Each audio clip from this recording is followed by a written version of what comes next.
da. This is not your normal host. Because that's right, because 2 weeks in a row now, and no, it's not a Halloween nightmare because we're past Halloween. We're moving on to Christmas season, and Father Christmas has come early, and he's delivered us a premature present. No, not the premature child that's in the bin, but the premature present of 2017 is that I'm the host for 2 weeks in a row. So sit back, relax, and normally I'd say open up a beer, or open up a case, or a bottle of whiskey, or a shot of vodka. But we're a green podcast, so I'm going to say sit back, get your rolling papers, get your grinder, use your app grinder if that's what you're into, but get your grinder, get some good old devil's lettuce. Don't forget the pestle and mortar while you're at it there, Robbie. Jesus. Absolutely. Get it all. And sit back, roll it up, light that son bitch up, and listen to 3 men, 2 Americans, and 1 Brit rant about wrestling for another week going. So, unfortunately, it's not the 4 Horsemen tonight, but we've got the 3 Amigos instead. So, unfortunately, for those that don't know, call it Kayfabe, Broski has been written off for this week because similar to Emma, he was complaining about how he was being booked, so we got rid of him for a week. So he'll be back though. He'll be back. We wish him the very best in this difficult time. We'll get a championship match next week. That'll be fun. The only downside is the championship match is a death match with AJ Kong and New Jack. Speaking of 2 absolute titans, I'm welcomed by 2 titans this week. Beginning with, who's that up there? Is it? Ah, that's right. It's Martin Drew. Is that sexual? Mate? Oh, somebody put that fire out. Let's get him down and then get ready to relight it. Because I'm joined by the King of Kings, the Haken/guitar playing hero, Drew Orton. How are you doing, Drew? I'm fit. That's the best intro ever. Burski's gonna have to up his game. Rob, that was you're red hot. My God. Wow. I'm blushing. Thank you. It's okay. 3rd person I've made blush just this day. So, now on to make a 4th man blush. It's the Hibiki TMD. Travis, how have you been? How's it going? Hey guys, it's good to be back. I definitely missed doing the show last week. Just needed a little week or 2 to, get my mind right. A little burnout, but that's cool. On my channel, actually taking the month of November off, but come December, have no fear, we'll be right back doing the thing. And like I said, before we started doing this is really weird without Broski, but totally, man. Like, take care of what you got to take care of, and we'll hold it down the best we can, for sure. Yeah, Absolutely. Wrestling is important in all of our lives, but personal issues and family issues come first. Which is why this week we're going to dedicate the whole show to the Young Bucks. Oh my God. Robbie, enjoy your last show, I guess, when he comes back. Yeah, it was a fun run.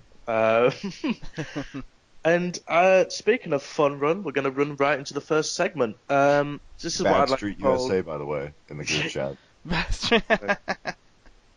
I figured that was the best trio we could do this week. So works for me.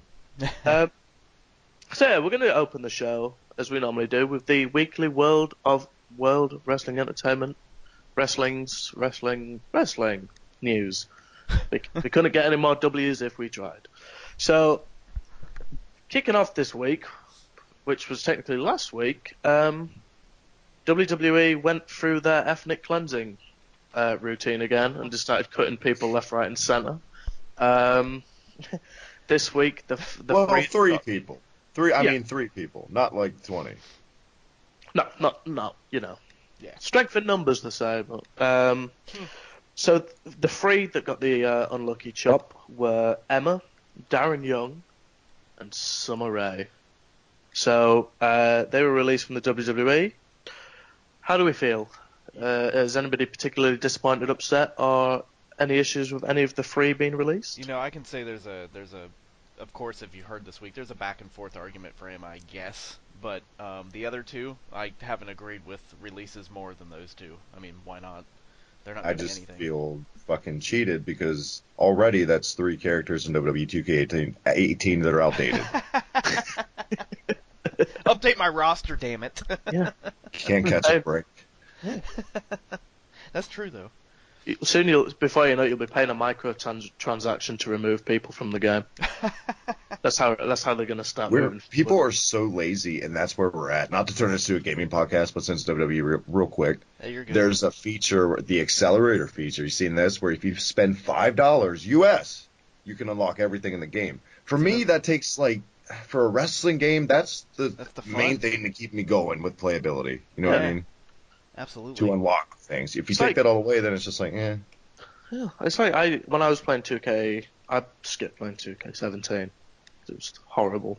But when I was playing 2K16, when I was doing my career, I didn't want to start at a level 68 overall, so I bought that booster pack, and I ended up debuting in NXT rated 95. Needless to say, the quote-unquote developmental run was more of a walk in the park.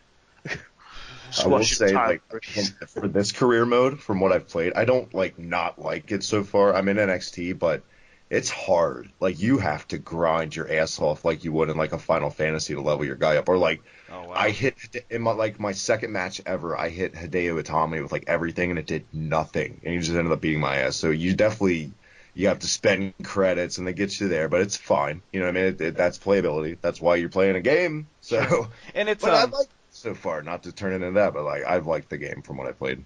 I think it's cool too that I noticed this the past couple years with the 2K. I think it started with the 2K series actually, where when you actually start at the lower level in developmental, you might actually lose a few matches, and you have to actually build up all that.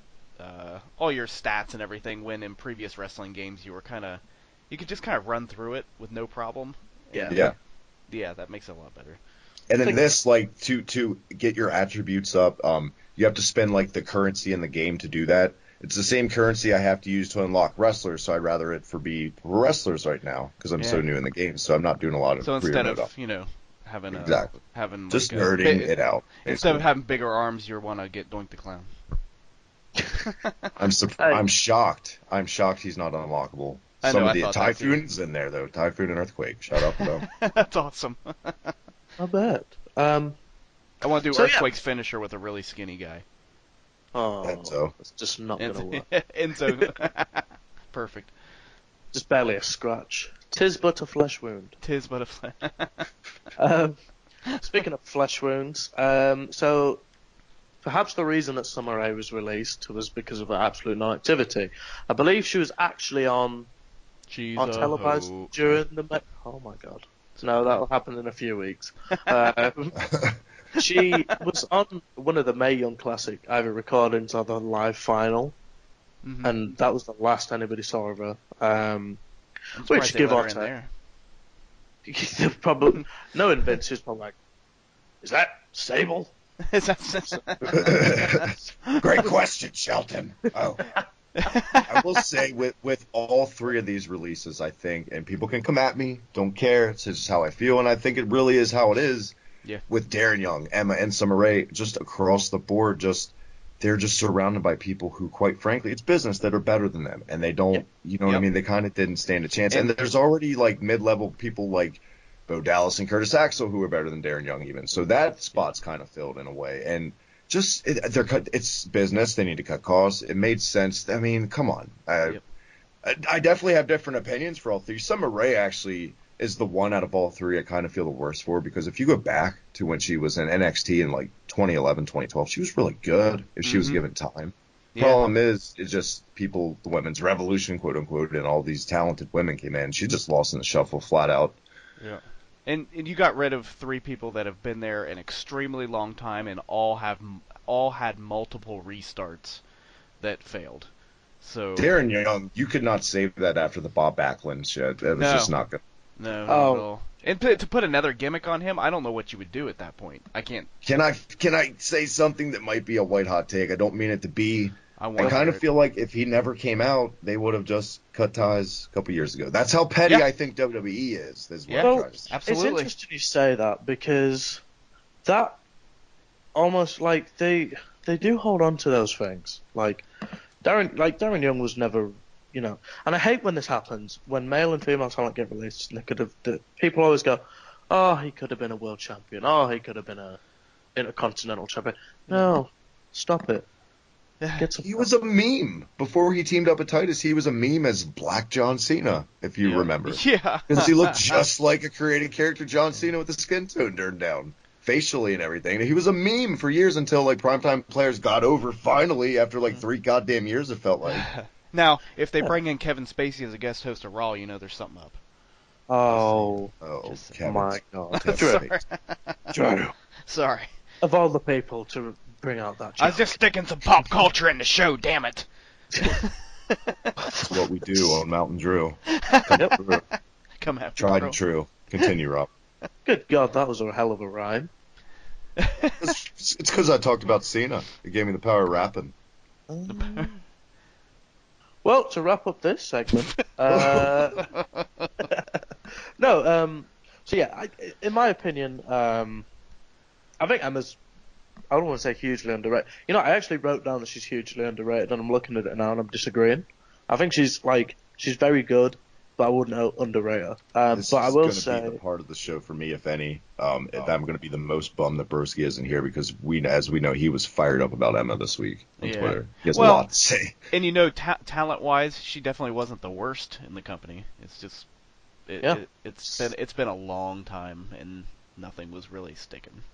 But it's weird because with the women's division, they're so flip-floppy. I know Asuka's just come up, but one thing that's confused me is the general outlook of the fans this week. So, up to Saturday night, people were like, "Why didn't Emma get squashed by Asuka?" And then on Sunday night, when she was released, they were like, "Well, why didn't they give her a chance?" And I'm thinking, to quote Travis, you can't have your cake and fucking eat it, right? Yeah. She either gets squashed and she just becomes further insignificant, or she becomes world champion, which isn't it's just that tried and true wrestling hypocrisy we see time and time again with fans. It's either what have you done with me lately or don't know what you have until it's gone. It's either one of the two on that and that's 2 great songs, I guess, in a way. I didn't mean to do that. But it's sad but true, man. We don't mean to be these cliche fucks every week. We really do mean it when we all truly feel, I could speak for both you, and I think you would agree, wrestling fans don't know what they want. They just don't. Yep, absolutely. I don't know what I want. I think I can admit, yes, exactly, and we can admit that too sometimes. We're guilty of it. Yep. I was hyped for Nakamura. Then I took a step back and I looked at the bigger picture wait a minute, this isn't going to work. No, exactly. And then there's times it goes both ways like that, and then it's almost like right now we have a lot of that, but then there's times where you think something's going to be a complete crapshoot, and then Seth Rollins cashes in Money in the Bank, And funny thing about Nakamura, real quick, and then I'll let you finish your thing on Emma, Robbie, because I know we all have a lot to say. Thing about Nakamura, the nail in the coffin, and I don't mean to keep talking about the game, I really don't, maybe I do, was when my son and I played WWE 2K18 this week. He doesn't really watch a lot, right? So I picked Nakamura, and during his entrance alone, he just was not a fan. He thought he was weird, and I think WWE are so petty sometimes. They would really have a screen test of just kids playing the game and see how they react to guys to push them. And I don't think casuals are ever going to truly get behind Nakamura. I don't think kids get it like we do. No, not at all. You have to, because the thing is, he's over because of what he did in Japan. This guy's not over because he came to WWE and kicked the shit out of the roster. Picture it, yeah. I try to picture it through my son's eyes too. I'm trying, and I get it kind of this guy just shows up and he is kind of weird. We've never seen this Prince type. I know all these kind of guys are always booked as heels, right? These overly flamboyant. So we don't really see a babyface on a top level like this. It's not like Rico Constantino got a world title push. And I'm not comparing fucking Nakamura totally to Rico, but there's elements there and mannerisms, let's be honest. Yeah. But no, I get that. I remember waking up on April 3rd or whatever it was, Was it 2016 last? Yeah, 2016 last year. And I was like, holy shit! Today it's Sami Zayn versus Shinsuke Nakamura, and I was so excited for it. And when he came out, like I'd already seen them like test his theme song, so I knew how all that was going to go. Somebody had leaked it, and like Nakamura, he came out and his first match was this like WWE Match of the Year contender with Sami Zayn, and it was great. But from that moment on, because they booked him like an attraction, and the problem that's happened with him, and it's starting to happen with Rude a little bit, is we're seeing them every fucking week, and that's another case you just said, Drew. I don't even know what I want, because then I'll bitch about Lesnar. So there you go. Yeah, Call my own bluff. yeah, like it's so true. Like I'm watching WWE, and the only thing I want right now is Roman Reigns. That like I just miss Roman Reigns. And I know I'm not going to get him for a couple of weeks. Triple H isn't good enough for you? No. No. How dare you? Uncle Paul is heartbroken, Robbie. But speaking of Uncle Paul... He didn't even dive for you. He thought of you. He didn't want to hurt his body. I hope you got that link, or you saw that, by the way. Yep. I saw it earlier in the day, and I just thought it was so funny. It was the only thing of that Shield thing that I actually liked. The other, I was like, this doesn't make sense. This is cash grab. This is bullshit. This is a slap in the face storyline wise. It just, ugh. But you feel differently. We'll get to that in a little bit, I'm sure. Yeah, and we're kind of done with Emma, as I'm sure Emma's probably... So are they! No, so are they. I was going to say, as I'm sure that she's done with people talking about her and making up all these different tangents, whatever. So... She'll still cook. She's going to go make more money now. She'll be okay. Well, and no offense, but like, and this is a hot take, but she could be a better model than she would be a better successful model. She's been a better model than she has been a WWE superstar for about the past year. Yep. So. Yeah, definitely. As hot takey as it sounds, he's right. Yeah. He's always right. That's why she had whatever the name was they gave her and tried to go with that. And it didn't work because it was just the pictures. That's all it was. I was saying this in my group chat on Twitter today to somebody, trying to explain just the thought process in this. She failed at being Sable 2.0. Think about that. How hard is it to be fucking Sable? You make innuendos, you get implants, and you do power bombs. That's all you have to do. She was a bust, flat out. That's why we never saw it. It came out, the trials and all the test runs were a bomb, and they just weren't good. Yep. She's great in ring. I've always said that. I'll always say that about her. She doesn't translate. She needs to thrive in a progress. I just think, and I don't mean it to be a slap in the face, but maybe it is. People take it that way. Some people aren't meant for the main stage. They're just not. Yeah, she doesn't have the personality for it. Not that corporate WWE stage, at least, is what I mean. Yep. Yeah. Not everyone can sell out a show. Some people got to warm the crowd. At the very least. I mean, if booked right, she totally could, but I just don't think she could take that ball and run with it. I don't. You know, it's a shit situation for her. But from one shit situation to a funny shit situation, Leo Rush, who's about my age, so he's around 20, 21, or 22, actually, thought it would be an incredibly humorous idea to tweet something along the lines of, if not this, in relation to the Emma news. This is sad because I know Broski also had a lot to say about this, as we all did. Literally, like, I remember when this happened, like, I was in the gym and my phone was just going ping, ping, ping, ping, ping, ping, ping, ping, ping.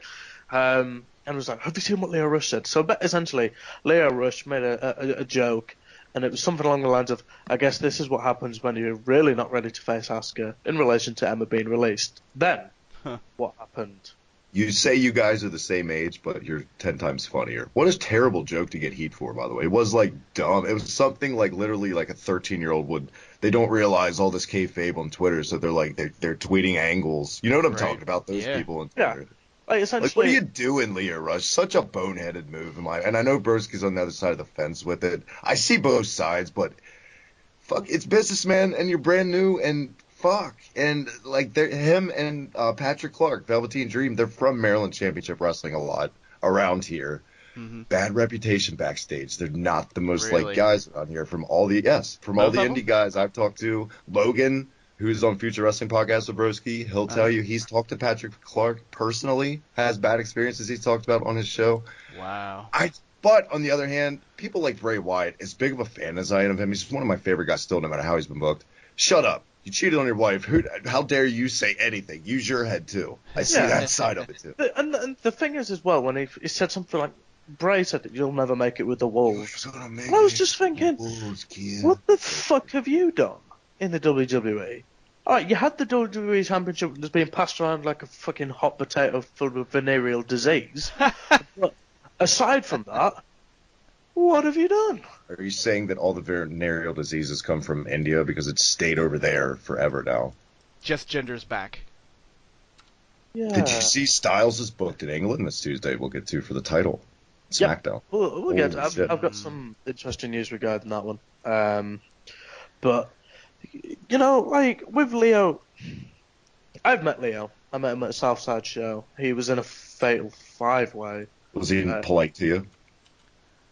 Actually, so this Fatal 5-Way had him, Brian Cage, a couple other dudes, 3 other guys. Because that was like the first time I'd seen him wrestle in person, because he doesn't normally come across to the UK. I've actually seen him wrestle twice, actually. But this was the first time.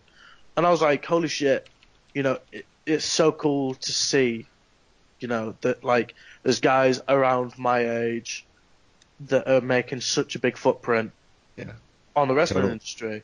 Like, you don't have to be 30 to... And 30 is still relatively young in the wrestling industry. You know, let's not get it twisted. Like, Ric Flair's probably still shucking and jiving in somebody's backyard. This is going to make me sound so old. I said the same thing back when Orton won it when he was 20. Because I was 20 years old when in 2004. So now I feel old as shit because it feels like he's like a grizzled vet.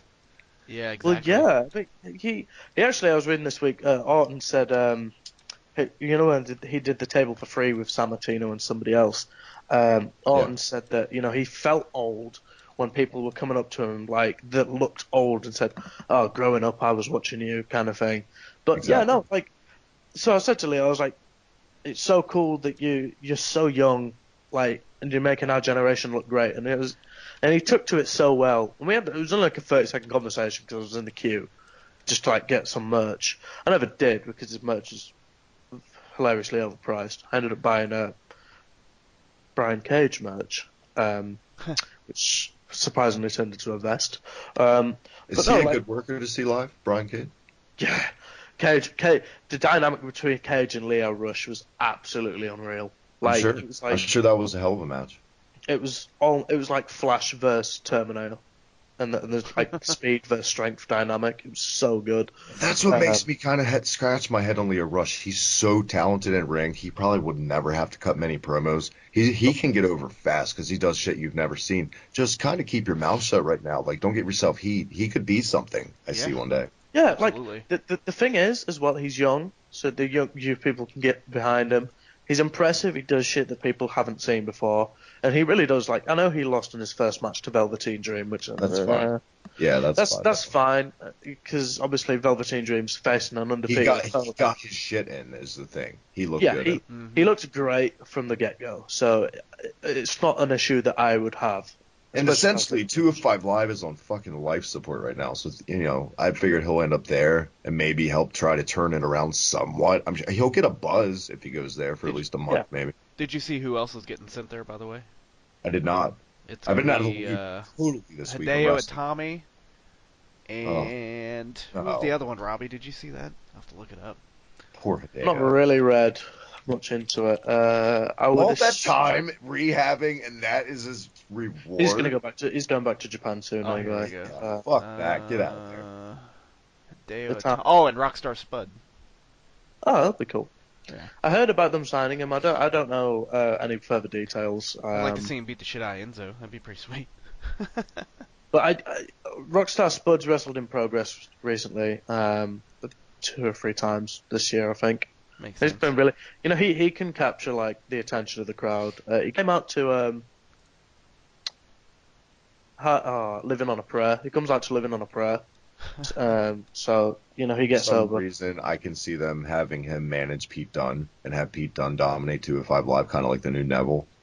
Okay, but the thing that pisses me off is that, because I was thinking about it today, because I'm writing a piece on Pete Dunne currently. It's so long, it's just not even. But he's my favorite wrestler in the whole world, by the way. I'm not even saying that because I'm pandering to your Britishness. No, I love Pete Dunne, and it's criminal that we're not seeing more of him. Yeah. Well, that's what I was gonna say. Like, they could have easily put Pete Dunne versus Mark Andrews on a WWE show or something. Like, they made such a big deal about the UK Championship, and we've seen it. It has been defended in the UK like 2 or 3 times. It's just finances, really, right? Why it never really panned out. They just didn't have the budget. Yeah, which is a shame. Because all you need is one absolute firecracker of a match to renew people's interest following Dunne versus Bate at Chicago. So it's a big shame. But what else is a big shame, to wrap it up, is that Leo, so the way I would have handled it, I'm 20. So if I go into the WWE, even if I'm at NXT, even if I know I'm the shit at age 20, keep your head down, build a reputation for just being a good... Because, you always see, the majority of top guys in the WWE are very well liked backstage. Yeah. I always read... shake every person's hand you see if you're brand new, basically. If you don't, you're castrated. Right. Who was saying that in a interview? Everyone who's ever been there, basically, I didn't shake this guy's. Every time you hear a shoot interview, someone had heat, usually it's they didn't, the dumbest shit, he didn't acknowledge someone, so they hate it. They booked his career into shit, cost his family money because he didn't shake someone's hand for 2 seconds of his life. It's very weird, but Rush, it's an uphill climb for him, but I think he'll be fine. There's so many. It was Peyton Royce, it was Bray Wyatt, it was was it Raleigh? Mojo Rawley? And Sin Cara as well. Yeah, that's when I was like, just oh shit, one. you done fucked up. When you pissed off Street Fighter Hunico, you fucked up. God, so I was do that gimmick that I pitched to you guys with Sin Cara. That would be. I hope it comes out in jeans. The Street Fighter wear. Whenever there's a street fight in WWE, someone's always wearing jeans. So just have it be Brock with the Sin Cara mask. They'll tell him it's Brock. Oh God. Have an angle where he gets fired and pull Mr. America. He's just no, I'm Sin Cara now. And Paul Heyman can still come out, but Paul Heyman has a mask too. Where are we at on the show? Look what I'm doing without Bursky here. Usually he'd pull us back and be like, "What are you guys doing? Stop!" But there's Can no. Can Heyman wear the wizard mask from Oz? The Kevin Sullivan mask. Yes, he can. Kevin Sullivan's so short. Jesus Christ. But going from one wizard to another wizard, some unfortunate news for me especially. Roman Reigns got pulled off the UK tour. The Superman punching, high flying, 450 splashing, 619 and spearing, daring to dream, and Roman Reigns got pulled off the show due to, was it mumps? Mumps, yeah. Got a bad case on the mumps. See, we get a measles, mumps, and rubella jab when you're a child in England. So there was a hockey team last season, I think, that had it. Drew? Yeah.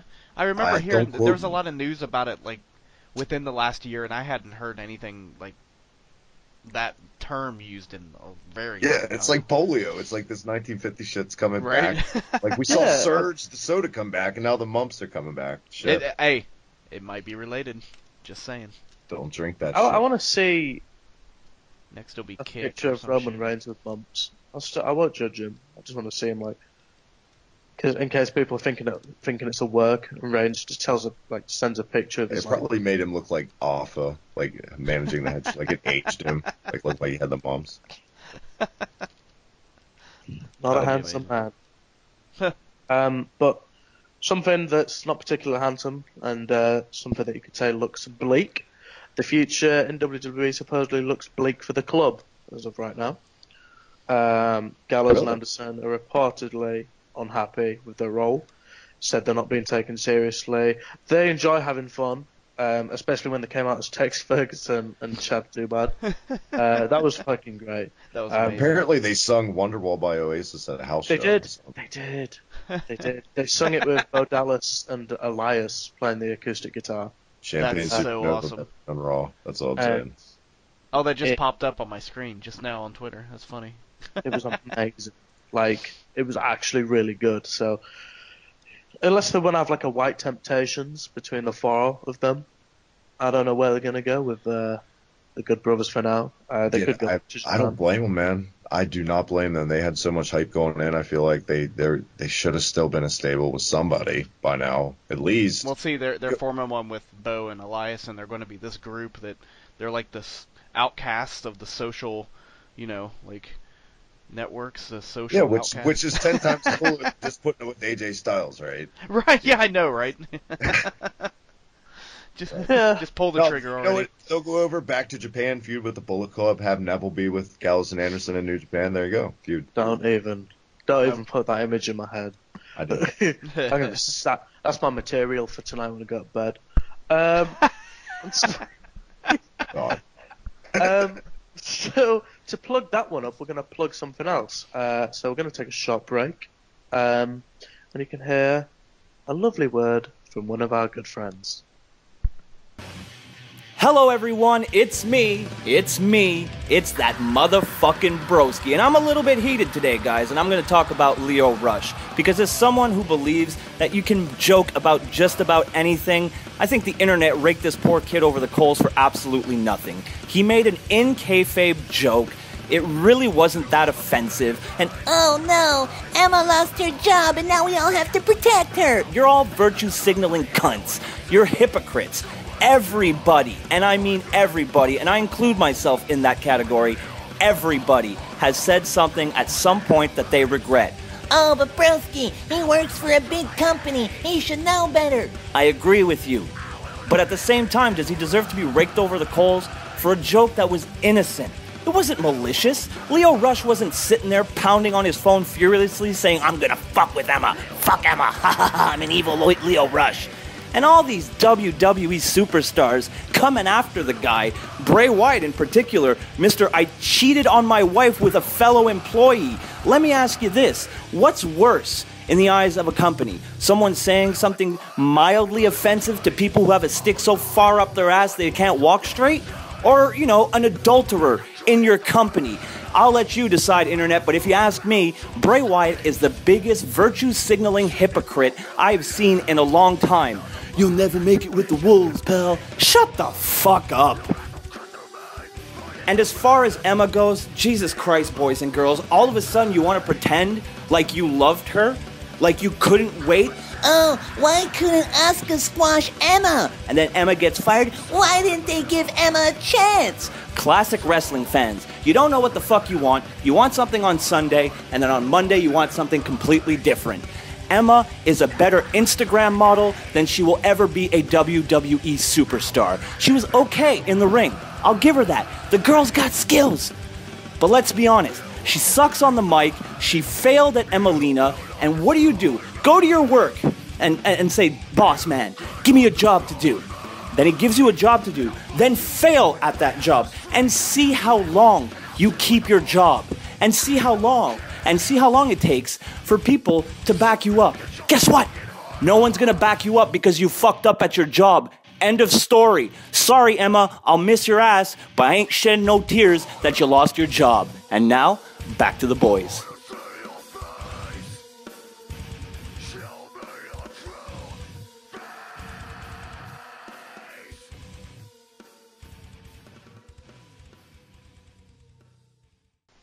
We're back. We hope you didn't miss us, because we missed you. We missed you greatly. Just like Raw missed some of its viewers this week. It is an interesting statistic. So, Very nice. This episode of Raw had lost viewers from last week. It was down from Jesus Christ. It was down from 2,900,000 to 2,854,000, essentially. Lost just under... I don't even know, do the maths. But one thing we've got to consider, it was the World Series. The Houston Astros, which I actually believe is Jay Backer's team, won the World Series, which gained 28.22 million viewers. which, interestingly enough, was down from last year, where the Chicago Cubs won last year's Super Bowl, as that gained, I believe, about World 40, Series. whatever the fuck it's called. Hey, now, don't shit on baseball. Come on. Hey, that's all I did at summer camp was baseball. But I thought all I did at summer camp was shit on baseball.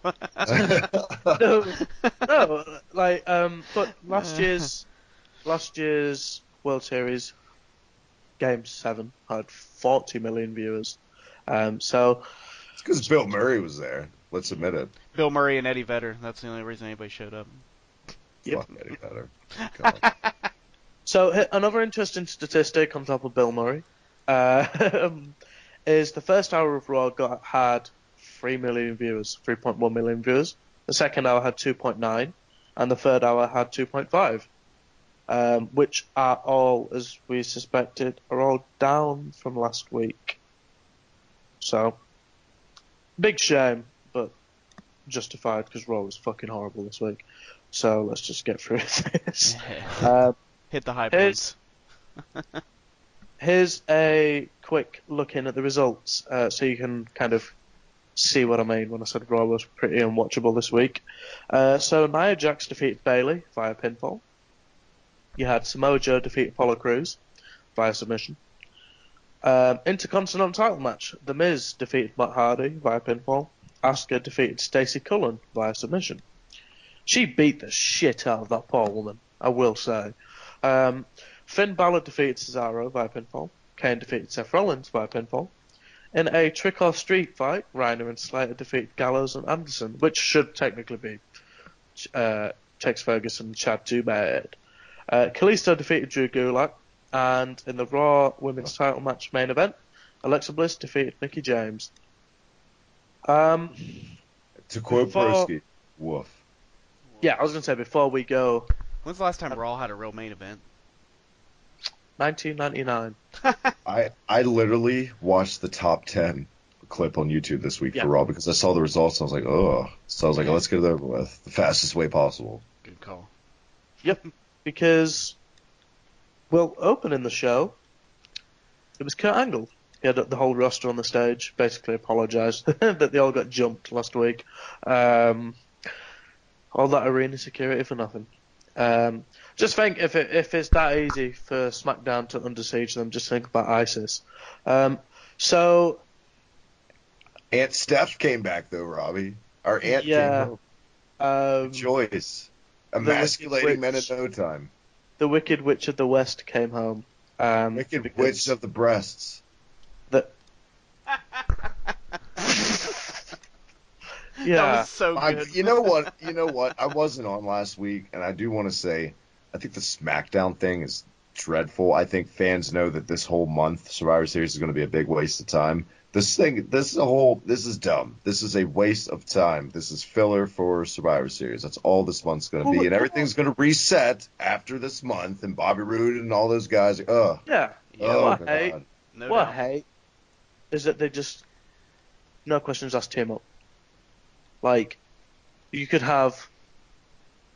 Well, they're lighting a fire in their hearts. You can do that, but in the storyline, give these guys some fucking incentive to do this. They're just, no, we represent SmackDown. That's the only incentive we're seeing. It just doesn't make sense. I don't get it personally. I enjoy I always enjoyed the brand wars, but I just hated the way that this whole thing was carried out. Like Angle bringing all his roster on stage and being like, "I'm sorry you got beat up," and then Stephanie McMahon came out essentially, and basically told Kurt Angle to sort it out. And the Team Angle, good God, Kurt Angle is wrestling at Survivor Series this year. Yay! Yeah, she wants Raw to be better, so she makes the captain guy with a hurt fucking neck. I mean, you know. I saw some guy on Twitter creaming, like absolutely creaming at the idea of Kurt Angle wrestling Nakamura. And I was like... What? Yeah, maybe Kurt Angle, 10 years ago or whatever, but...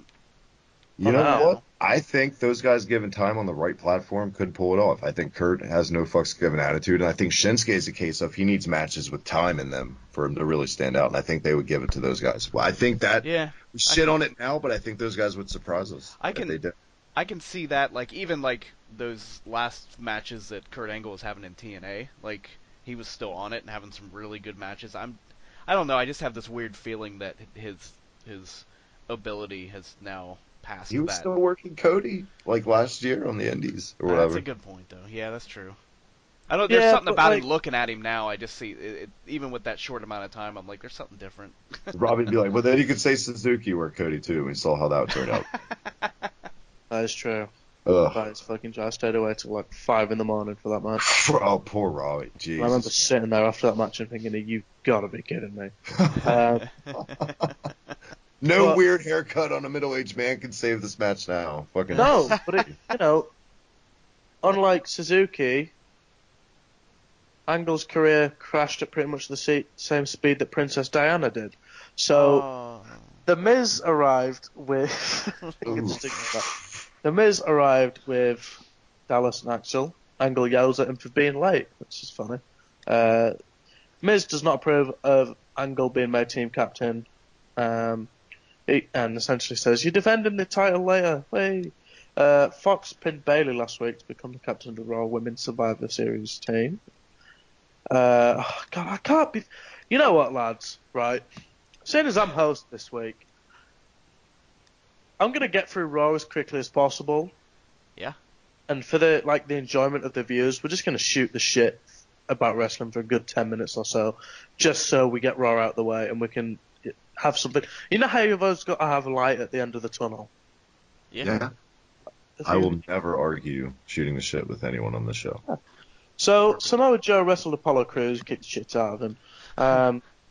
And he also good to see Joe back, though, we'll say. I loved how he turned it around in the crowd. Gotta say. The pop. Old school heel. When you can tell it's big boy season. The way Nia Jax looked Samoa Joe. Wait, you said... Hashtag Big Boy season. I need a shirt. Broski, you're listening on the Patreon. Get Big Boy season. I just heard you Robbie's say, picture. You know it's Big Boy season, Nia Jax, and then you stop. I was like, what? But it's just just because Broski isn't here, you don't need to fucking talk shit because you're not straight. I'm going to see you when we come over to the UK, and I'm going to beat the shit out of you, Radford. Bye, boy. With her dick. Oh my god, what the fuck? But, she did not like that. She did not like that. But no, Nia Jax was just walking to the back and Joe came out, and Nia was literally just like, that's a whole lot of man. So yeah, hashtag Big Boy season. Stop saying it. I can't take it. So, well, neither did Bray Wyatt's wife after she found out. But Samoa Joe defeated Apollo Crews in 3 minutes 40, and then Samoa Joe also beat up Titus O'Neil. No one's complaining. I always feel that Titus O'Neil's current role is a real horrendous rip-off of what's his name from Lucha Underground? Fortune, I can't remember his name. There was a manager that I can't be bothered. It looks like a complete gimmick rip-off, but call up Jay Baca. He's the only one that knows. He's the only one that watches that shit. Famous B, that's his name. Famous B was the manager of Mascarita Sagrada. It was weird, and it's as weird as this. So an Intercontinental title match happened. The Miz versus Matt Hardy. It was actually okay. Miz won, as you'd expect. It ended up being good. Matt Hardy's as you would expect, he's slowed down quite a bit, but he has enough gas in the tank to still work a real good television match when he needs to. And I think he's still going off of the fans still love him just from the whole broken thing. It's almost, even though he's not doing it, he rejuvenized his whole fan connection. Yeah. I saw that. I didn't watch it live, so I saw the clip that match happened. So for a second I was like, so I thought maybe they put the Intercontinental title on Matt Hardy out of nowhere because they need to do something with him. Yeah. And I forgot to mention, I can't believe it. This was in Baltimore, and I debated buying tickets to this for my brother for his birthday, because his birthday was on the 22nd, right? And I'm so glad I didn't, looking back. You know what I mean? But, it looked like a fun match, if any, out of the most on this card for the crowd. The most fun to sit through. There was some kickouts, near falls, and a good finishing stretch. A nice moonsault, too, Robbie, by Matt. Yeah. Because he usually kind of does a half-assed kind of shitty moonsault. You know what I'm saying? He kind of falls, but he still pulls it up. But this one was crisp. I enjoyed it. I liked Lita's when she just does it with her hands, like, down by her side. That was my favorite. She used to do my favorite. Yeah. But next segment, again, wasn't great. We've seen a current trend here. Angle bumped into Alexa Bliss and said that the women should cut some of the dead weight, which was an interesting choice of words. And then the next day they released Summer Rae and Alexa Bliss, Summer Rae and Emma. Yeah. Right, I suppose art creating life or whatever. Yeah. And she said that they could bring in some talent from the Mae Young Classic, which could be okay. Angle says that Mickey fought for Raw last week, and tonight Alexa will defend against Mickey in the main event. The next thing that was funny was Asuka versus Stacey Cullen, who's like your local talent enhancement. If you're going to watch anything this week, watch this match. This was hilariously brutal. Like, Asuka literally, well, not literally, she nearly killed this woman, and she enjoyed it. Like, just go and watch it. It's only like one thing. Can we say it now to the people that bitched about the Emma squash? This is the way to showcase Asuka in squash matches for a couple of the first weeks. Don't do it too much, because it's a babyface. You can get away with it with Strowman, like they did more for a longer period of time. This is how they should be doing it. It's a good call, and yes, it was hilariously fucking bad. It's like, she killed her. This guy, my God, she killed him. So, back in the office, Angle is doing something. Daniel Bryan turned up, and Bryan essentially came as the peacekeeper, which didn't fucking work, seeing as Angle got chokeslammed by Kane. I don't know why. I don't know why. Which obviously everybody immediately was like, oh, this is going to lead to an in-ring return. Just you watch. Nope. Mm-mm. No, this led to a terrible backstage, fucking creepy, dumb Kane segment that was a waste of goddamn time, as it always is anymore. Yeah. Finn Balor vs. Cesaro was next. It was okay. It was okay. I expected more. Yeah, given the ability. They're saving it. Those guys, they're going to give us more if they meet in a bigger stage, probably. Yeah. I hope that. Oh no. Oh my God. So the reason we've gone quiet for temporarily is Drew has sent. Drew has posted the new tramp stamp I'm getting on my lower back this holiday season. Look for it soon. Big boy season. You can't say boy as well. It's got to be boy. Boy. Big boy. Boy. Hey man, big boy season. So, speaking of not so big boy season, Finn Balor beats Cesaro. You look so good as Buddy Jack Roberts. I'm sorry, Robbie. I looked at the picture again. I didn't really see a lot. Drew, you make such a good Buddy Jack Roberts. Thank you. It's the you need to get your hair like George Washington or whatever that is. Do it. Yeah, I'll try for next week. We'll see. That hair is better than Raw. Is basically the synopsis. Yeah. Because I've Buddy Jack Roberts' hair is better than Monday Night Raw. Because after the match, Kane arrived and Tombstone Finn Balor on the stage, which is just pointless.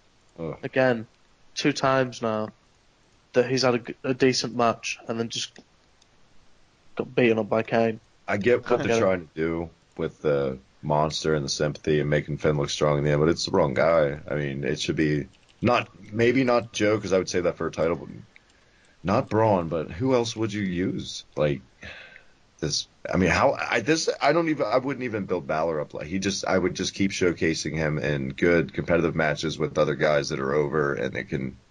I don't know, and I still think he should win the Rumble, coming off the momentum from the Styles match. Just carry that through to January. I think you could do it. Yeah, absolutely. They've got time. But they won't. They'll fuck it up. They've already started to, basically. I was thinking it only takes maybe 2 weeks to turn around someone completely. And look what they did. Look what we're talking about on the results. Yeah. True. 1 step forward and 2 steps back. It's back. Look at that. Nobody gets to violate. Alright, so Kane versus Seth Rollins. Kane won again. I just don't care. Like, I'm not even high. It's just the amount of momentum that gets taken out of me reading this Raw review is just, and it's not because it's written bad. It's because it all actually happened. Let's just do the main event and then just shoot the shit like you said, because fuck Raw. Because literally I'm staring at the grassy knoll at the moment in time. Don't shoot. So, Kalisto Drew Gulak's great. He doesn't deserve this. That was the main event of Raw. Well, the real main event, unfortunately, was Champion Alexa Bliss versus Mickie James. This guy's written a good long distance, but he did notice that we get CM Punk chants as Mickie James makes a comeback, because we're in Chicago, obviously, and CM Punk was in the main event, obviously, and Mickey Gall never happened, obviously. So, for some reason, CM Punk chants happened. The same fans that were, it's so good to see Mickey back and getting a title shot. CM Punk, see it really. Right. Also, it's so good to see women getting main events again. CM Punk. Because surely the chants, CM Punk chants, are for when people don't like stuff. Right. So the results. CM Punk chants should be directed at like a McMahon or someone in the inner circle or something you see out there with you know what I'm saying? Like in a corporate manner, you do the CM Punk shit, not at guys that you fucking praised on Twitter 20 minutes ago on your way to the arena. Now you're chanting a guy that fucking walked out on the. I don't know. Let's not be curmudgeon. It's so true though. Like, but the funny thing is that when Stephanie McMahon shut it down. Like, when they were chanting CM Punk at Stephanie McMahon, I can't remember when it was or where it was, and she was like, if you keep this up for 1 minute and 52 seconds long, you'll last longer than CM Punk did. And it was just, this shit gets shut down. Like, when Vince McMahon does it as well, and he gestures like he's playing in front of a crowd, like, then I had to deal with it, but chanting CM Punk during a women's main event is so bizarre. And that's the thing with Stephanie we talked about to wrap up Raw. She was on Raw this week and we're just like, she's already emasculating. She is a naturally good heel. We've seen it in the fucking ruthless aggression era, excuse me. And it's just what she's given to work with, the story. It's like when you see stuff like that CM Punk thing she did on the fly, it's good because she's naturally a fucking McMahon. She doesn't need a script that they give her, and they still do, and it sucks. It's awful. What we have to do is let her just be Stephanie McMahon. She should cut a really good heel promo. I shudder at that thought too, though. Like full on Stephanie McMahon. Then you'll see like Totino's Pizza Roll things. You remember that, where she had like this big pitch to make that a segment? Like she just has some terrible ideas sometimes. I don't give her some restraints, but like be like, just be you more in your character out there and work with this as far as the story. A real good heel promos would be like trying to convince the majority of people that Susan G. Komen's actually a good charity. That would be fun. That would be real fun. Trying to convince. And then Ultimate Warrior was a good person. Oh, sorry. Yeah. I mean, he was racist or a misogynist. He didn't even wish that Bobby Heenan had cancer. The most ironic T-shirt possibly they've ever released is the Ultimate Warrior Susan G. Komen breast cancer T-shirt. Think about it. Yep, absolutely. It's all very weird. But to end the show, to end the show, we had a really funny thing. Komen killed the show flat out. Not even talking about SmackDown. Komen killed it. Komen killed. Well, the Miz nearly got killed in the final segment. They all get in the limo, but a garbage truck arrives to stop them, and Braun rises up like something out of a horror film, and it is the funniest thing. Have you guys ever seen Braun Strowman run until this week? Like full-on sprint? I don't Maybe. think so.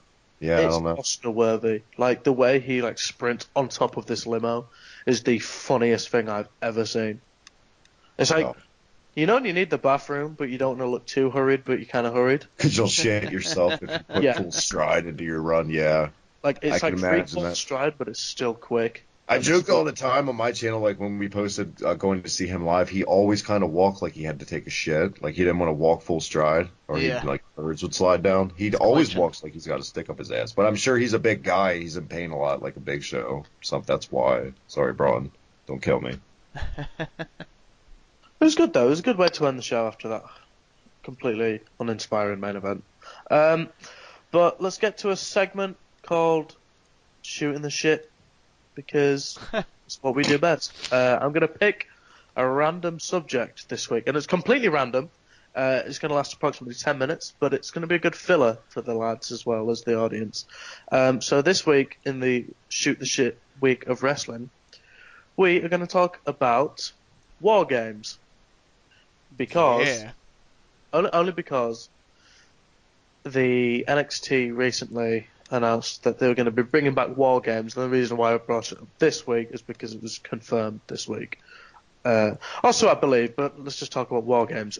So, Drew and Travis, I'm going to give you 1 minute to give me 3 teams of 3 that you would love to see compete in a war games match. And your time starts Ooh. now. Oh man, I tell you flat out, Von Erichs and the Freebirds, because it's one of my favorite feuds of all time. I was gonna say the Freebirds for sure.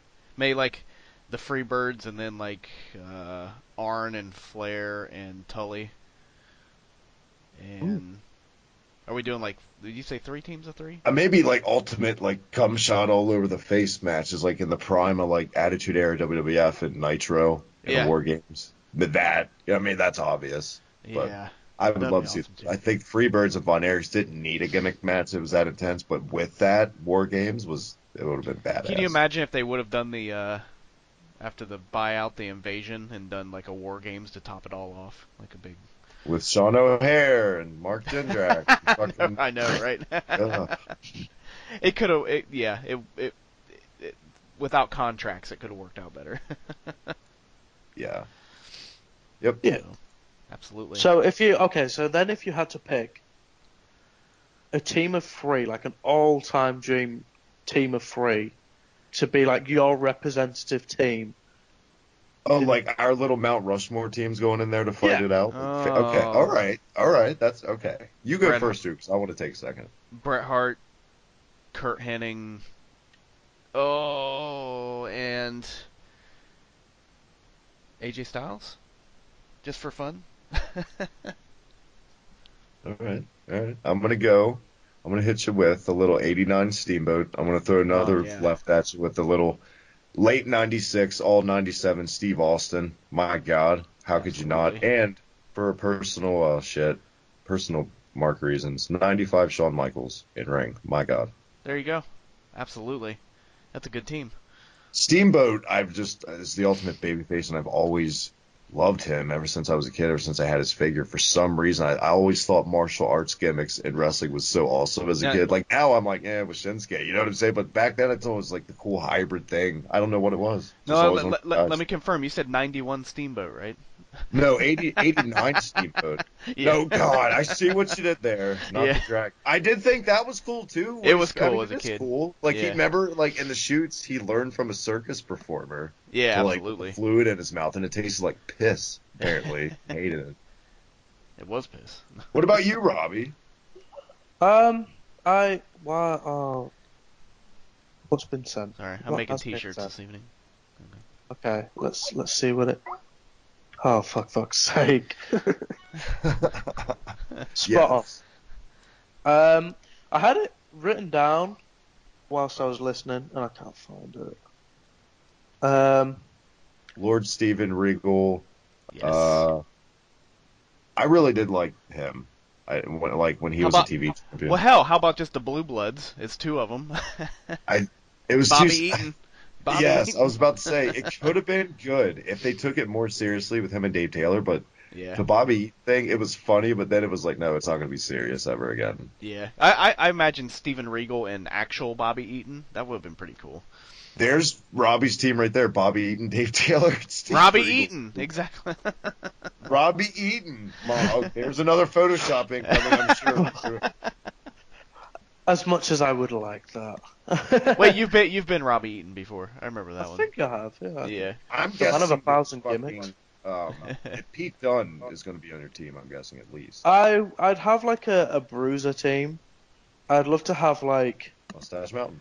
Fit Finlay, Pete Dunne, Arn Anderson, and Oh. someone like Barry Windham. Yeah, there you go. I just really want to see Fit Finlay and Pete Dunne matches. Like Finlay in his prime back in the day. Holy shit. Absolutely. The current dream match is William Regal versus Pete Dunne. Yeah, That's man. my current. I like, thought they were going to kind of do that in a way in the At UK the tournament? Yeah. Yeah, but it's like It wouldn't have been the same. Pete Dunne is just such a twat. Like in the wrestling ring, like outside of the ring, it's incredible. He's great. He went to Thailand recently to do some wrestling. Did you see his Halloween thing? Yeah.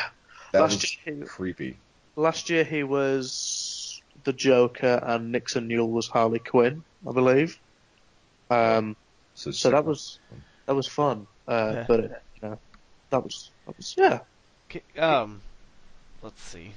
What was I lost my train of thought. Oh, okay. So War Games. Did you guys catch the rules that they released today? I don't get it. Like it's not. It's stupid. They're already It's war killing games, it. but it's not war games. Yeah. I I don't like it. It's lockdown. You said you're right, basically. It's Aren't they in man, Shark the Cage? one they're doing submission or pinfall, which War Games was always about the submission. I'm not sure about the pinfall. That's gonna No, you Kinda- couldn't pin in War Games. What the fuck? yeah, it takes a little bit off it. And then they're doing not only are they adding shark cages because WWE gets their rocks off with shark cages for whatever Wait, reason. War Games is shark cages? Yeah, they're Yep. going to have the teams in shark cages down the aisle instead of beside the ring, and then after the first 5-minute period, they're going to release one entire team. So they did the the rest of TNA fucking like King of the Mountain penalty box. Oh my god. Yeah, so it's my like, God. and then normally, they would have you got the two guys in the ring, they're starting it as usual, and then after the first period, you'd normally have like one guy come back in, but they're going to release the two remaining members of one of the teams at Oh once. no, our budget, it's hurting. Let's buy all these extra shark cages when essentially, Yeah. Robbie, check this out. You want to know how to book War Games? Buy a fence and tell the guys to stand around it and then time it. That's all you can Yeah. do. That's War Yep. Game. It's bad. I just gonna don't be bad. understand. Yeah, like I was really up. Okay, and another thing as well that I don't understand is why is Roderick Strong teaming with Authors of Pain, because Yeah. it doesn't make sense. I've not even been watching NXT, but nothing, like no reviews or reports or any like reason so far has This explained. is what I see happening, and this is what they should do. I see that as kind of like That's this job. might be their swan song, and they're going to go to the main roster. I think they're going to debut on SmackDown as heels again and beat the shit out of the Usos. That'd be cool. Yeah. That'd be cool. If- And then I'm just griping all over because one of my absolute favorite things ever in professional wrestling was watching War Games. I get the VHS tapes and I thought it was the coolest thing ever. And It was one of the first things that I went to watch when I found WCW on my network. was War yeah, Games. yeah, and What was it? Which one was it? It was okay. I'm gonna let this like be figured out, but it was probably the biggest War Games match. I don't know. I can't remember who was in it, but it was a really like it's renowned as like the best War Games match. I can't remember. 92. 91 is the first one I saw where Brian Pillman got dropped on his head. That's probably my Oh favorite. yeah, absolutely. By Sid. Holy shit. And then 92 though. I know That was you like and the I talked all-star about of doing a all-stars. special sometime. Absolutely, because it was. I mean, that War Games match. I mean, all the Horseman ones and everything were amazing, but that one was just like the who's who of WCW wrestling in there. Dangerous Alliance was really. I know people kind of look at it jokingly, but it was I didn't hate it. Like I liked loved it. I loved it. It was the first.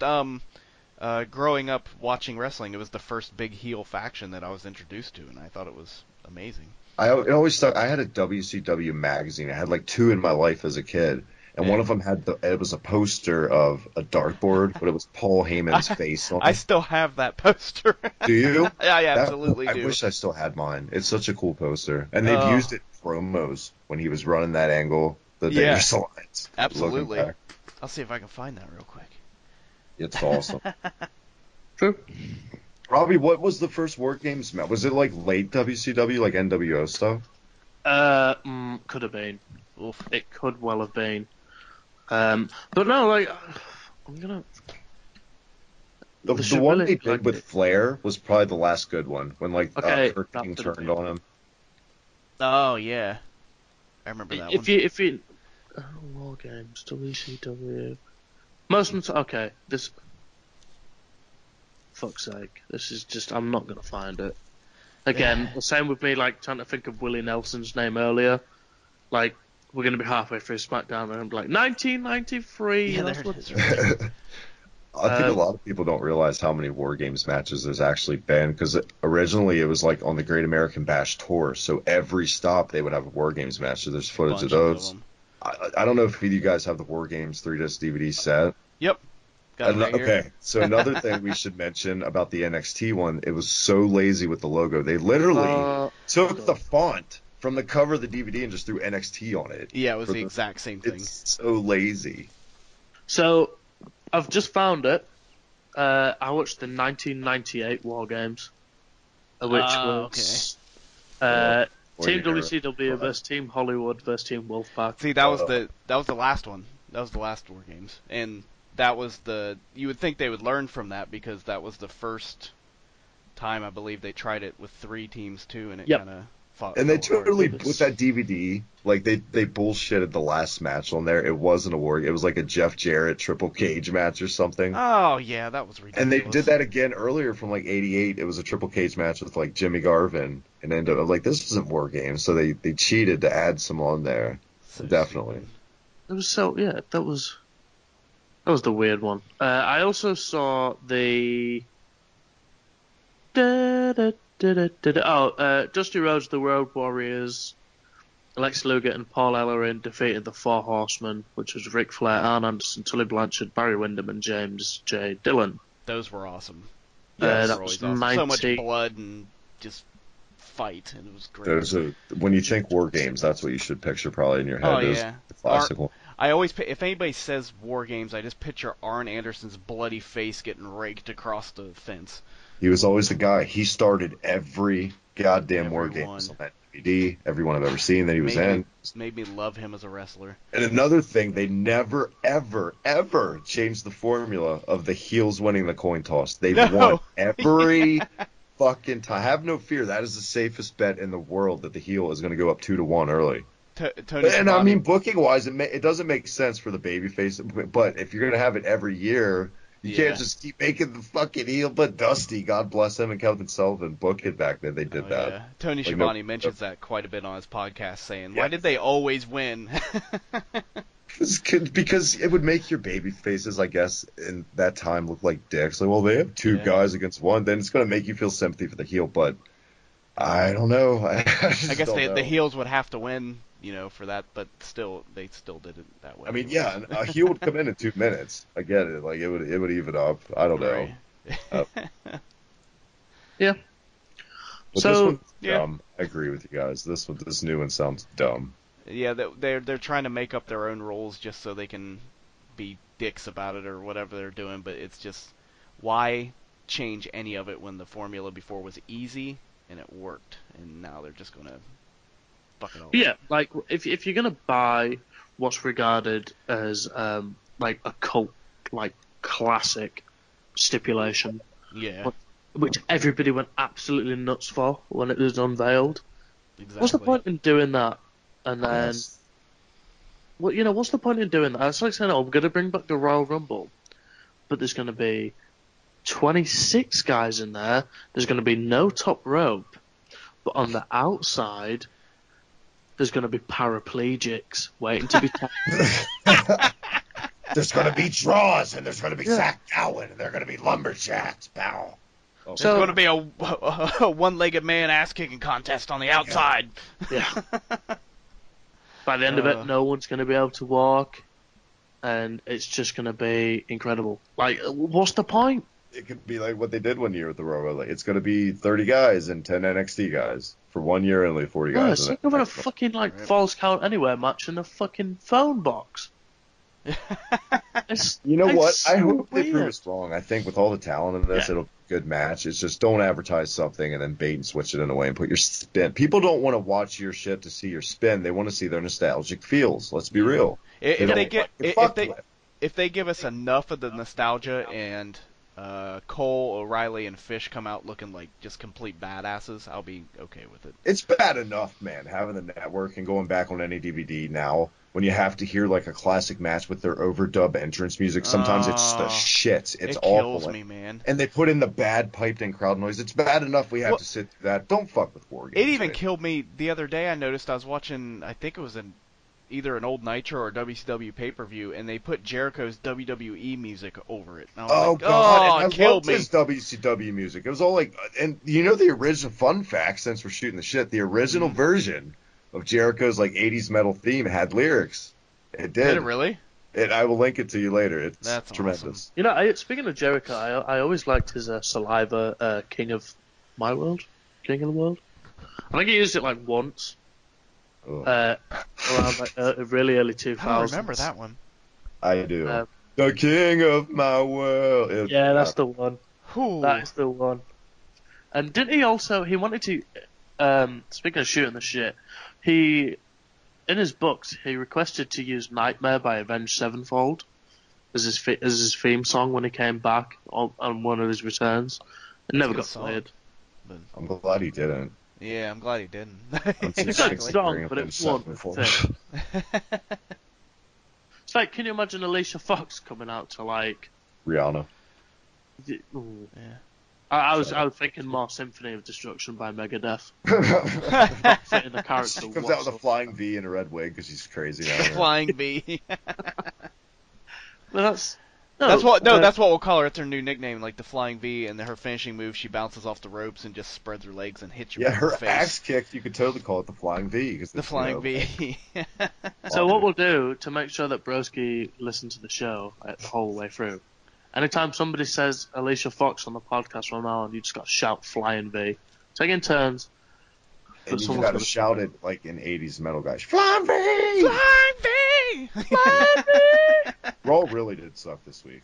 Yeah. It did. Buddy Roberts, his hair is way better than Raw. Yeah, so that was our debut of the Shooting the Shit segment. I hope to see that back soon. I'm going to get on my knees and plead and beg that we have that in for next week's segment. But before... We'll just start doing it. That's yeah. We'll just start shooting the shit. Before we go to SmackDown, we'd love you to hear from another one of our incredible, trustworthy, reliable friends in the podcasting industry. If you're not tuned in to the Shining Wizards, listen to what some of our fans have to say about the show. Hey guys, it's the Stallion, and when I'm contemplating suicide, I throw on the Shining Wizards because nothing makes me feel better than knowing I'm not one of these 4 grown adults, virgin fucking marks, discussing a fake wrestling product. Tune in live every Tuesday night, 7 p.m. East, rantemradio.com. It's the Shining Wizards, where it's wrestling talk and talk about wrestling. This is Marking Out. Hello, it's Brandon. And Dave. And we do a weekly pro wrestling podcast called Marking Out. And you can check us out on iTunes, Stitcher Radio, Google Play, and markingout.com. You guys are awesome. As always. You know, it comes to that point of the show where if you're still around, I'll buy you a biscuit. Because we're going to go into SmackDown. SmackDown really got the crackdown because this week, Tom Phillips is back on commentary. He's returned from his, I don't know what you call it. Maybe he was uncovering Hollywood's paedophile ring while he was away because all that happened in the last couple of weeks. So Shane McMahon came out to kick off the show. and he welcomed everybody to the show, which was nice. Hyped up Survivor Series. He essentially said that Raw was like, he attacks Raw because he wanted to beat him to the punch. It's the land of opportunity, and all the wrestling cliches that he could fit into like a good old 5-minute Shane McMahon promo. But kicking off the action this week was a 2 out of 3 falls match between Bobby Roode and Dolph Ziggler. Did anybody see this? I did. This was one of the few matches I saw this week. Actually, me too. Is this Dolph's send-off? Is he done? Okay, he's out of contract as of now, but he's... I don't know. I think he'll be staying around for a while, doing some things at least. But it's weird. He put up that long tweet too. I saw. Yeah. Well, here's a question for you guys then. Do you want him to be done? Do you care if he's done? Okay, I do and I don't. I've always kind of liked Ziggler. In between me absolutely despising everything he does as of late. Because I know he can, like, every now and again, like, invest raw emotion into something. Like, when he did the I'll leave SmackDown if I lose on Sunday angle with The Miz, when he kept losing and then finally beat The Miz and then lost shortly after. That was an incredible feud last year. But once you run out of steam, you run out of motion, and once you run out of motion, it's time to get off the tracks and go to a fucking museum. For me, it was more like when it was the whole I didn't discover 80s hair metal until I was in my 30s shtick. I was like, really? Where did that come from? And it was just lame and didn't look right. I don't know. Yeah, that was pretty lame. I didn't like that at all. Yeah, like looking like a mixture of ZZ Top and Axl Rose. Don't work. Bobby Roode joins Randy Orton and Shane McMahon on Team SmackDown. Yay! Next up was probably one of the funniest, incongruous segments of SmackDown history. New Day, which featured Kofi Kingston as Brother Love, Big E as Akeem, and Xavier Woods as Jimmy Hart, were backstage in costume and ran into Rusev in English. The way that Kofi looks like Brother Love basically looks like cherry red in his face. It's just so funny. He's going to get heat for red face, for Indians. Red face. No, this was fucking awesome. They look great in the costumes. I did say that he looked like Orlando Jordan in his face. Kofi did, for some reason. Yeah. WrestleCon Super Show. Boom. That's what it was. Do you know who competed? Yeah, it was Team Ricochet versus Team Ospreay, which had Team Ricochet had Sami Callihan, AR Fox, Jason Cade, and a to be announced apparently. Against Will Ospreay, Marty Scurll, Leo Rush, Ryan Smile, and another mystery partner. So Drew McIntyre and Desmond Zay. I think so. Anyway, that's what I've got. In case that got edited out, like the reason we're talking about that, during like the post shoot the shit but pre SmackDown show, we were discussing Sami Callihan, and me and Drew shared our mutual love for the good man. Does he still go by the New Horror? Is that his nickname? I haven't heard that one in a while. He goes... I think he has a few more since then. Yeah, Jebediah Springfield or whatever his name was on Lucha Underground. Oh, yeah. Jeremiah Crane. Jeremiah Crane. Crane, yeah. He does have some cool names. And then what was Solomon Crow in NXT? Yep. That was cool. He was cool in NXT. Just I liked him. He always says that Triple H respected him for leaving. He was like, "You're fat." Because apparently Triple H is like, "You're leaving. I respect you finding a career out there." Wait, what the fuck was that accent? Triple H being like, I'm gonna redo that. Triple H being like, "Well, you know." I was like, that wasn't bad. Well, you know, I tried to make it out there too. Good luck, or whatever. He's like, when I was Hunter Hearst Helmsley, I did everything I could get over. Robbie's Triple H sounds like a drunk redneck guy at a bar trying to be Triple H. Or like, a drunk James Hetfield. Yeah.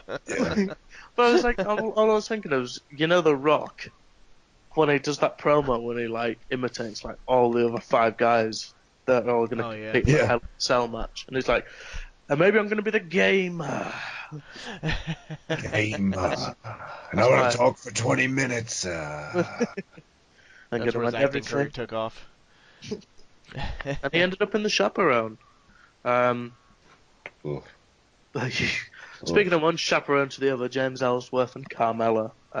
In one word, I want you to sum up the idea of James Ellsworth and Carmella.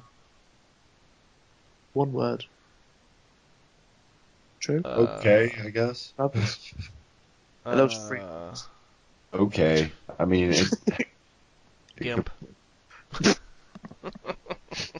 Gimp. There you go. Gimp. I'm not gonna argue with that one. Speaking of somebody you don't want to argue with, Sin Cara had a segment essentially. It was a match that just boiled down into just a brawl. It was Baron Corbin versus Sin Cara.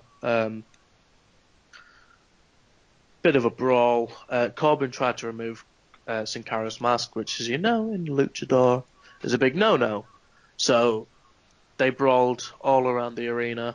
Sin Cara threw a chair at Corbin, and Corbin ran through the crowd, which is weird. It's like he's Mexican Festus. Like, that's what sets him off. Like, Mexican Festus. That's how they should book it. That was awesome. I'm well up for that. Burritos and gravy. It's made big me boys season. You gotta pay tribute to Festus. Biscuits and gravy. That song makes me so hungry. Thank you, Robbie. I like that song, actually. Hey, yeah, so I'm hungry now all of a sudden. I had biscuits in America for the first time this summer. Did you enjoy it? I nearly choked like every time. You have to like butter them up. When I went to, where was it? It was like Wendy's or Popeyes, one of the two. Popeyes. And I had a biscuit, and oh my god. It was like taking a bite out of the Saharan desert. Yeah, you got to butter that thing up. I mean, did you order a drink? Yeah, I must have ordered like a Mountain Dew or something. Well, there you go. Like, that's your cure for biscuit stuff. I just remember being sat there and I was like, but do you have KFC over there? Oh yes. There you go. Oh, good God. But you don't have biscuits at your KFC. Nope. That's fucking that's weird. the best part. That's like not having mashed potatoes or something. Yeah, especially when your biscuit gets in that Nashville hot chicken sauce. Oh man, I'm gonna get in my car when we get off this show and I'm gonna go somewhere. We're having a discussion, for those that don't know, we're having a discussion about having a music podcast, and it seems that we're going to change it to a food podcast. Oh, yeah. They're fun. Because everybody loves food. Come on. And then we'll do the podcast where we're just all sitting here trying to talk while we're eating. Like, oh, yeah. Yeah. So, would you like a drink with that? Hey, we're recording here. Yeah. Get out. No tip. Who the fuck are you? Live from fucking BK. Oh, fucking... Yeah. Live from BK. Live from the BK Play Place. You'll hear me saying, like, ma'am, I didn't get this, so-and-so. Yeah, it'll be true. Excuse me, I asked for no onions. You know what's really good? Speaking of food, the zesty sauce from BK, the dipping sauce, is amazing. Awesome. Oh my god. Fries in that. You can put it on your burger. It's fantastic. It's like the Good Burger movie. The sauce he made, it's like that. It is. Welcome to Good Burger. Speaking of Good Burger, we had Good Brothers. The Usos. They love their burgers. Chad Too Bad and Chad Too Bad. Yeah, from a pair of Good burgers to good brothers to real life good brothers. The Usos. They said they have SmackDown on lock, and they'll prove that they are the A team of the so-called B brand. That was cool. Gable and Benjamin arrived and informed them that they get their tag title shot next week. I'm not sure about Gable and Benjamin. I'm not sure about it. I don't know how I feel. Uh-oh.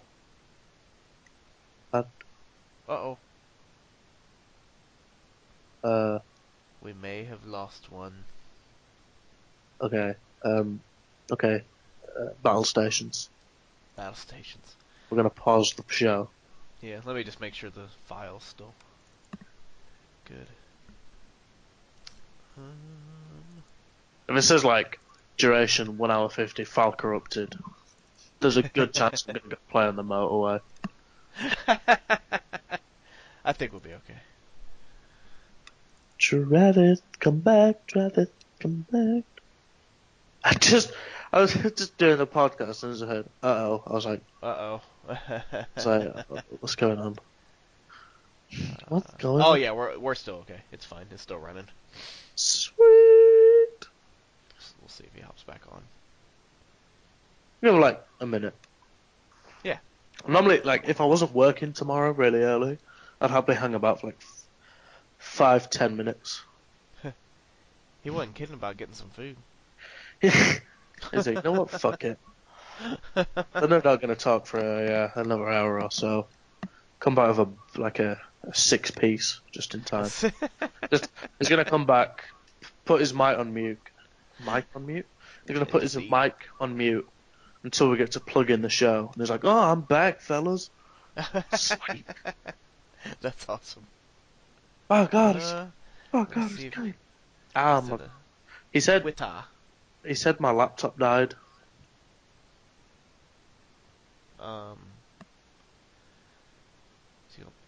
Backstreet Planet GA. Yeah. Hey, did you ever see what was it called? The Hall of Fame speech. What's his name? Michael P.S. Hayes. Michael Hayes? Oh yeah. Absolutely. That was a wild one. Is it just me that got slightly uncomfortable with how long it was running after a while? Yes. No, I got very uncomfortable with that, especially with Terry Garvin up there. It was like, not Terry Garvin, Jimmy Garvin. It's like, unfortunately, some of us can't be here right now. Yeah. Yeah, that was kind of odd. Ended it on a nice note. I hope this year, is it this year that they do it? No, last year. Didn't they do this year? The Takeover, then Hall of Fame, then WrestleMania. Yeah, they did the Hall of Fame on Saturday night? Friday instead of Saturday, so everybody had a day off except for the... Then they did Takeover Saturday instead, because usually they did it on Friday. Oh. That's not bad.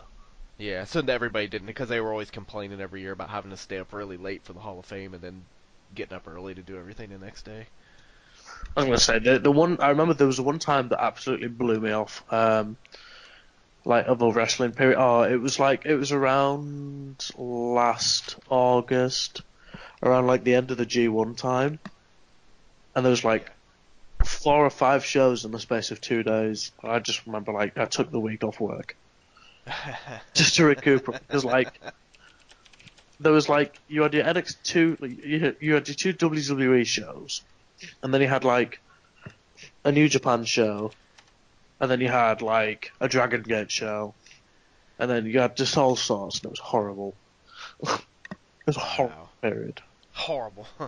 Absolute. What do we do? Do we?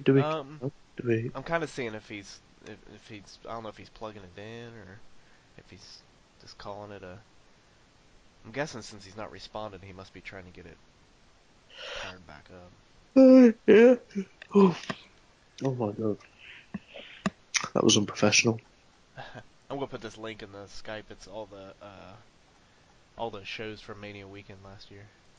It's really good. Ooh. Mania Weekend last year. Yeah, and it's got the one I was mentioning, that WrestleCon show at the big tag match. The main event was the Hardys against Pentagon and Phoenix.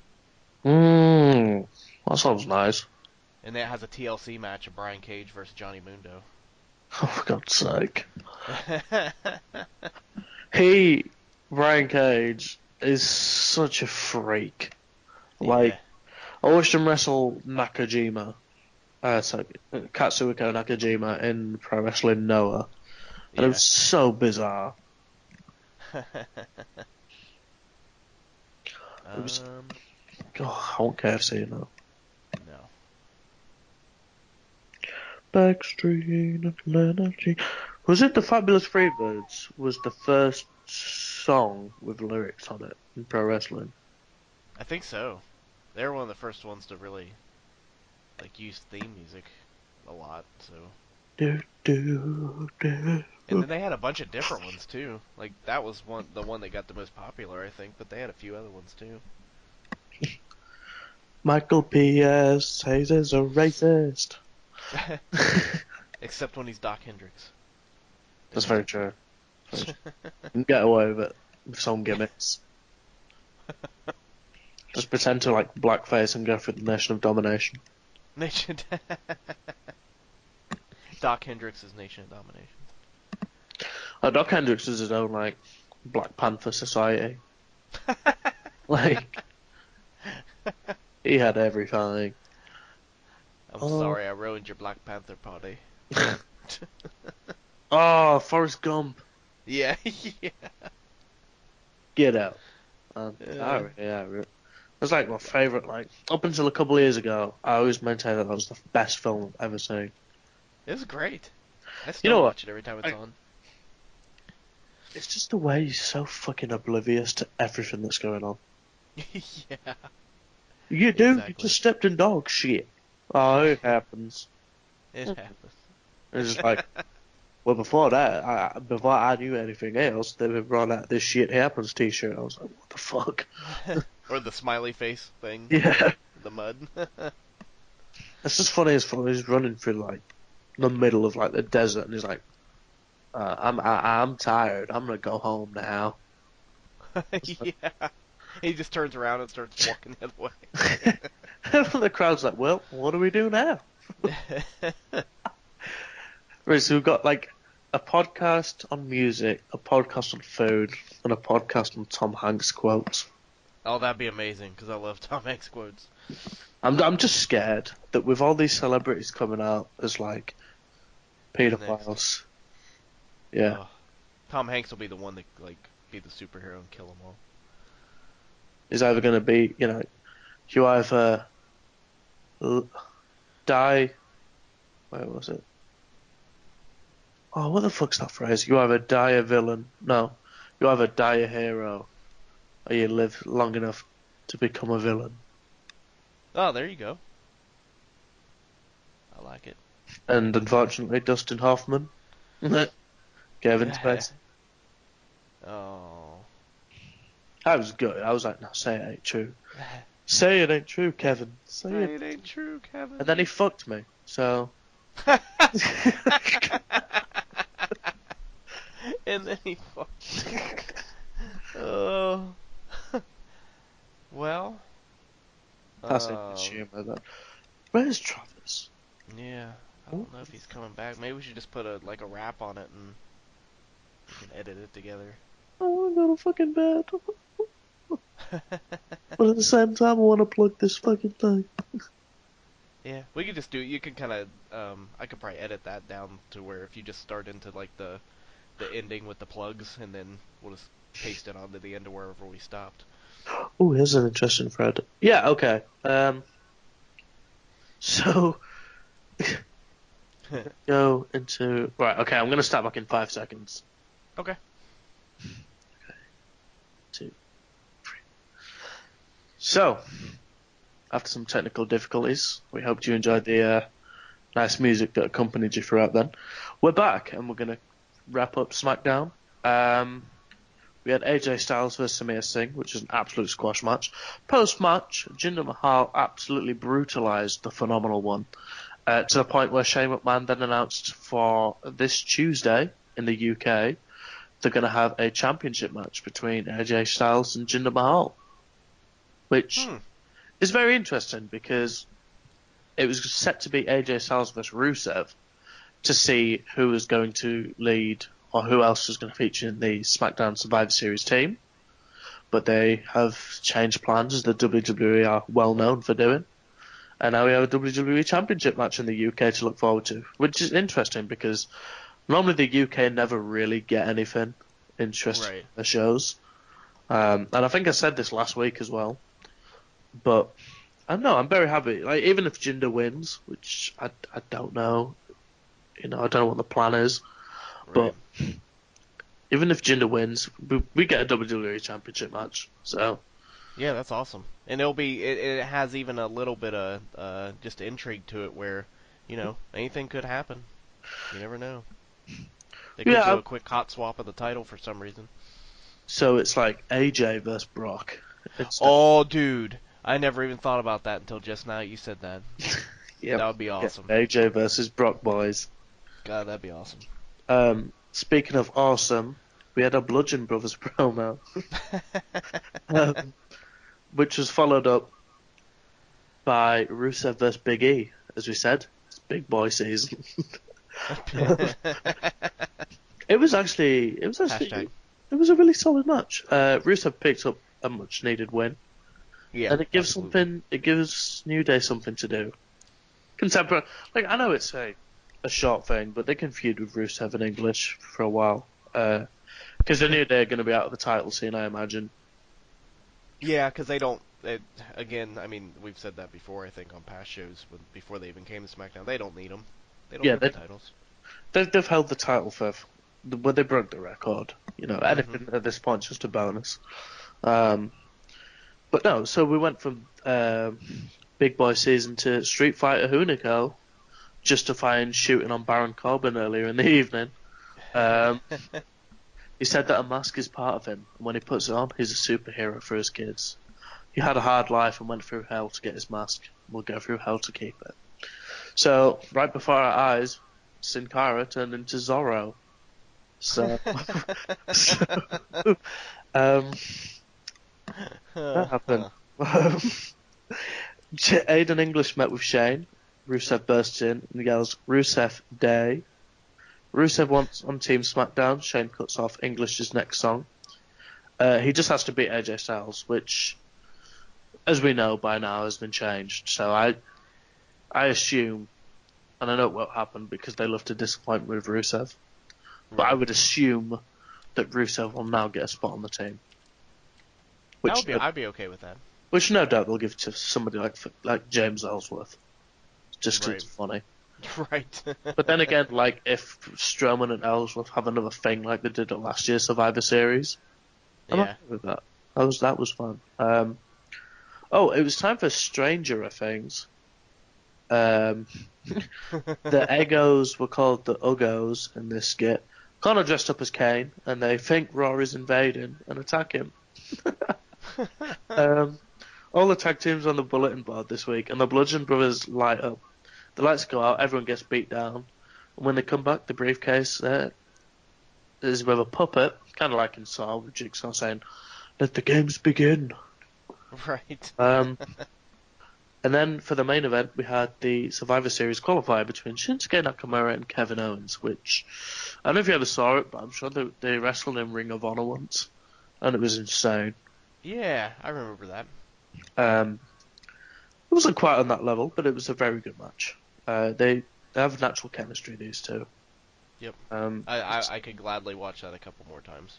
Yeah, they sell each other's stock quite well. Two guys that obviously are good friends in real life. So it was okay. They worked well together and played well to the crowd. An interference finish again. But the four guys have got history, so it's Zayn, Orton, Owens, Nakamura. There's the four of them have had issues in the past couple of weeks. But with Sami and Kevin losing, I can kind of see them completely screwing over Team SmackDown just to further their own gain. But whatever happens there. The that ended the show with the idea of Shinsuke Nakamura joins Bobby Roode, Randy Orton, and Shane McMahon on Team SmackDown. So we're just waiting one more member of Team Blue. Team Blue. So, from Team Blue to Team What's Going On, Drew, which brand won the week for you? Oh, man. I guess I'll have to say SmackDown because Raw was pretty bad. And yeah. I would agree. Raw was, again, it's one of them shows where, do you know when you look up at the clock and you think you've watched like 2 hours of Raw and it's just been like 20 minutes? Oh, yeah. That was this week. That's how I felt. And that's why I missed even some of it just from I couldn't handle it all. But it's like also interesting, like this week, as I was saying earlier, I chose to watch Skyrim, chose to play Skyrim of watching SmackDown, and I realised I made a big decision. That was the best decision. Because I had to like run home from work today and watch SmackDown. And then I was again straight out the door for training, like straight after. But SmackDown, for me, SmackDown wins. Got the scoops that Travis probably said SmackDown as well. Broski also said SmackDown. I would say. Fake. Yeah. Real news. But we couldn't end the show without some of our fans' favourite segment. So, Drew, is there anything you would like to plug this week? There's a few things I'd like to plug myself, at Drew Ortman on Twitter, and KayfabeToday.com, ProWrestlingJournal.com pretty soon. Bunch of social media with those, and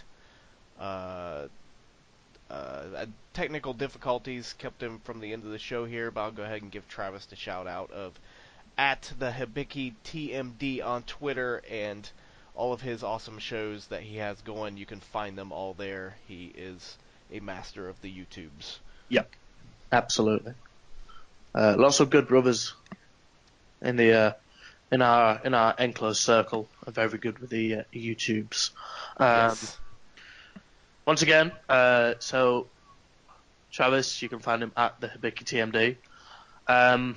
We also, like we said, we recognise at the start of the show, and at the end of the show we're going to recognise it again. Unfortunately, Broski isn't live and in living colour this week, which he was sorely missed this week. Yeah, absolutely. You know, when we're looking around the room that we're all evidently sat in, and you see like one empty seat carrying a little bit of dust, you know, it's a bit sad, but I've just got one thing to plug this week. Strong Style. Because everybody knows you can find me on twitter.com at Robbie Radford. So I've got I'm just going to plug Strong Style. So, Drew. Yeah. A man told me that if you only look in the in-store mirror, then the online clothing sensation's view never changes, baby. Strong Style. We have you covered for every circumstance or situation you may find yourself in, whether your limo blows up or you choose to suffocate your kids. The fastest spreading, threading, hell yeah, smelling what the Rock is cooking, investing in what Ginger is injecting, clothing line in sports and entertainment. Strong Style protects you from Muhammad Hassan and has you feeling like a real American without the court cases. So say your prayers, take your vitamins, and check out StrongStyleBrand.com. Love it. So, this, as we come to the end, was this week's edition of the Kayfabe Today podcast. Once again hosted by Robbie Radford, using my Kevin Nash-esque backstage politicking to rein control of the show once again. So this has been the Kayfabe Today podcast and scene. Where is